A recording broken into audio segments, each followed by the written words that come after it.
Bagaimana cara menghadapi lingkungan tempat tinggal yang menganut kehidupan hedonisme? Yang pertama, faqidus syai' la yu'ti.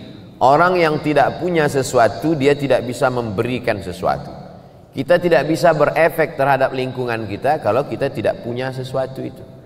Makanya mahasiswa, mahasiswi dibekali 3. Akidahnya benar, ibadahnya benar, akhlaknya benar.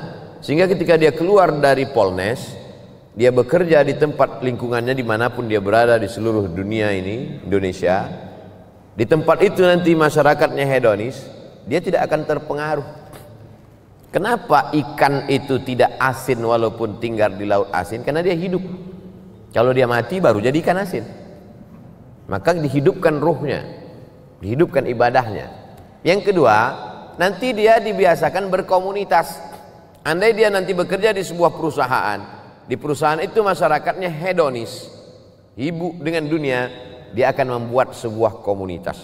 Saya ceramah di perusahaan anu, saya ceramah di PT Nikel, saya ceramah di PT Batubara, saya ceramah di PT Minyak Bumi.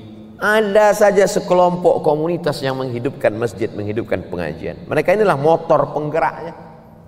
Mudah-mudahan alumni-alumni Polnes ini menjadi penggerak dakwah di setiap daerah, insyaallah. Lalu kemudian, la tajtami'u ummati 'ala dhalalatin. Umatku ini tidak akan pernah menyatu dalam kesesatan. Begitu kata Nabi sallallahu alaihi wasallam. Wa may yartadda minkum 'an dinihi. Siapa di antara kamu yang meninggalkan agama ini, murtad dia, fasawfa ya'tillahu biqaumin, akan diganti Allah dengan sekelompok kaum. Yuhibbuhum, Allah mencintai mereka, wa yuhibbunah, dan mereka membalas cinta Allah. Mereka memperjuangkan agama Allah. La yakhafuna fillah laumata laim. Mereka tak pernah takut kepada caci maki, bully, buzzer, haters dan lain sebagainya. Saya pernah juga dihinggapi putus asa ketika melihat orang-orang yang diharapkan memperjuangkan agama malah bertumbangan. Saya sampaikan kepada salah seorang sahabat saya, dosen, profesor, Pak Prof, rasa-rasanya kita udah layak putus asa melihat umat hari ini. Kata dia, jangan. Mungkin batang kayu sudah lapuk, tapi pucuk-pucuknya yang masih hijau, kalau kita siram dia akan menjadi kayu-kayu yang baru. Dan pucuk hijau itu sekarang ada di Polnes, karena memang baju mereka hijau pucuk pisang. Inilah yang akan memperjuangkan, memperbaiki hedonis, tidak menjadi asketis, tapi menjadi orang-orang yang moderat, wasatiyah, insyaallah. Amin.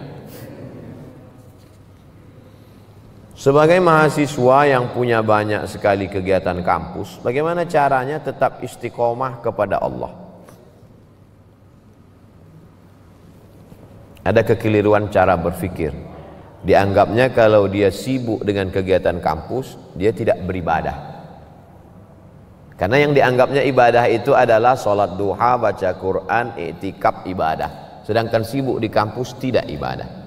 Padahal sejak dia dari mulai berangkat dari kampungnya sampai ke Samarinda di Polnes sampai pulang itu adalah ibadah. Man kharaja fi talabil ilmi, siapa yang keluar rumah untuk menuntut ilmu, fa huwa fi sabilillah, dia sama seperti orang berjuang fi sabilillah hatta yarji'a, sampai pulang ke rumah. Tapi jangan gara-gara ini 14 semester. Kau kenapa lama kali selesai? Jihad fisabilillah. Enggak. Tapi itu kalau belajar ke Al-Azhar, Ustadz, fisabilillah. Enggak. Semua ilmu ini datangnya dari Allah Subhanahu wa taala. Hanya saja ada yang fardu ain, ada fardu kifayah. Ilmu agama fardu ain, wajib setiap individu. Karena kalau tidak benar akidahnya, tidak benar fikihnya, tidak benar ibadahnya.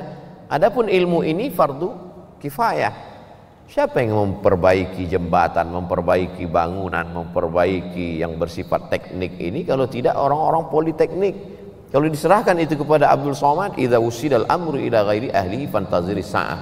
Kalau diserahkan orang pada bukan ahlinya, tunggulah kehancuran. Tetap aktif di kampus, tapi jangan sampai melanggar aturan-aturan negara, melanggar aturan-aturan agama, maka itu bernilai jihad fisabilillah. Baca Qur'annya tetap, sholatnya jangan sampai tinggal. Bedakan antara ibadah dengan amal soleh.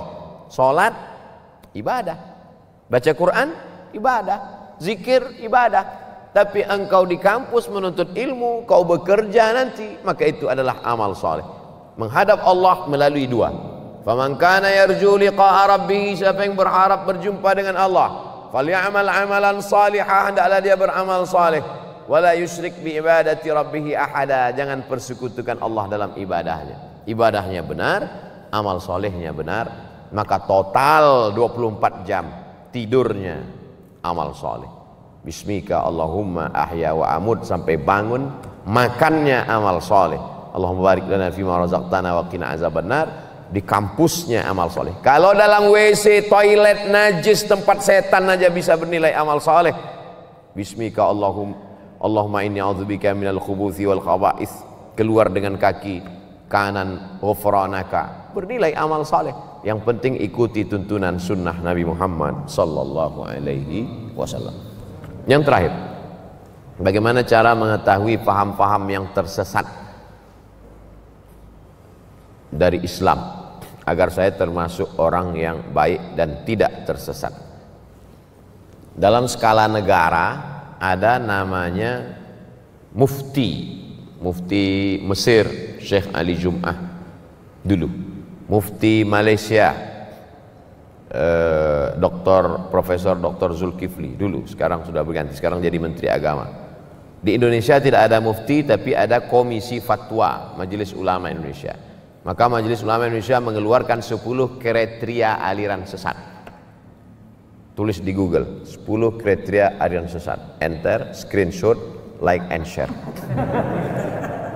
Kalau kena pasal-pasal itu berarti sesat. Untuk skala negara. Untuk skala kampus, kemana saya bertanya? Fas'alu ahla dzikri in kuntum la ta'lamun. Tanya orang yang tahu. Dosen agama Islam, Ustadz Abdurrahman. Ustadz Abdurrahman, dua saja. Kalau tak Abdurrahman, Abdul Somad. Dan Abdul yang lain. Jangan pernah mikir sendiri, baca sendiri, renungkan sendiri, nyasar sendiri. Karena kita ini lemah. Saya dalam bidang teknik tidak menguasai, maka kemana saya bertanya? Ke Polnes, orang politeknik. Mereka yang paling mengerti tentang itu. Bidang medis, kedokteran, ya tanyalah orang kedokteran. Jangan kita sendiri ambil jarum suntik, kita suntikkan. Ini obat manjur dari Jerman, satunya 5 juta. Insya Allah anak ibu sehat. Seminggu tidak sembuh. Komplain dia ke dokter. Kata dokter, ini obat impor dari Jerman harga 5 juta, kenapa anak saya nggak sembuh? Ibu buat gimana? Saya masukkan ke dalam bubur, saya suapkan ke anak saya. Salah bu, saya kemarin kan saya bilang masukkan ke dubur.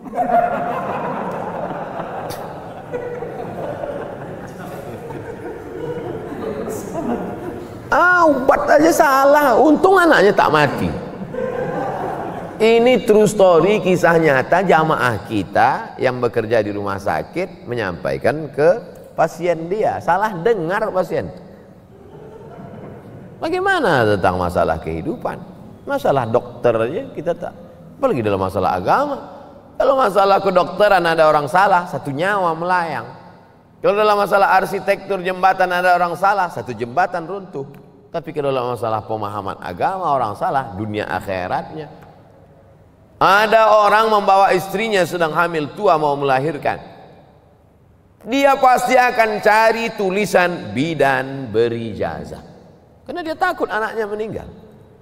Khawatir dia. Takut dia keturunannya ini akan mati, dia tak punya pelanjut. Tapi kenapa dalam masalah agama kita malah percaya kepada dukun yang bisa melipat gandakan uang? Kalau bisa dia lipat gandakan uang, ngapain dia mesti ngambil uang kita? Ini kan tidak rasional. Oleh sebab itu kita mesti kembalikan kepada yang